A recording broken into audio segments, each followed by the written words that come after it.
যুক্তরাষ্ট্রের নিউ ইয়র্কের এক অনুষ্ঠানে ২০২২ সালে ছুরি হামলার শিকার হন সালমান রুশদি। তার উপর হামলার ঘটনায় অভিযুক্ত হন হাদি মাতার নামে এক মার্কিন নাগরিক। তবে রুশদিকে হত্যাচেষ্টার অভিযোগ তিনি অস্বীকার করেন। ব্রিটিশ ভারতীয় ঔপন্যাসিক সালমান রুশদির ওপর ছুরি হামলার ঘটনায় অভিযুক্ত আততায়ী হাদি মাতারের বিচার শুরু হয়েছে।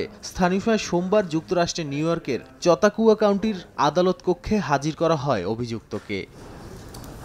মাতারের বিরুদ্ধে মঞ্চে উঠে রুশদিকে ১০ বার ছুরিকাঘাত করার অভিযোগ আছে। এই হামলায় রুশদি এক চোখের দৃষ্টিশক্তি এবং এক হাতের কর্মক্ষমতা হারিয়েছেন। তার লিভারও ক্ষতিগ্রস্ত হয়েছে। ১৯৮৮ সালে প্রকাশিত স্যাটানিক ভার্সেস উপন্যাসের জন্য ৩ দশকেরও বেশি সময় ধরে হত্যার হুমকি পেয়ে আসছিলেন লেখক রুশদি। তার এই উপন্যাস বিশ্বজুড়ে বিতর্কের জন্ম দিয়েছিল এবং বিভিন্ন দেশে মুসলমানদের মধ্যে ক্ষোভ ছড়িয়ে পড়েছিল।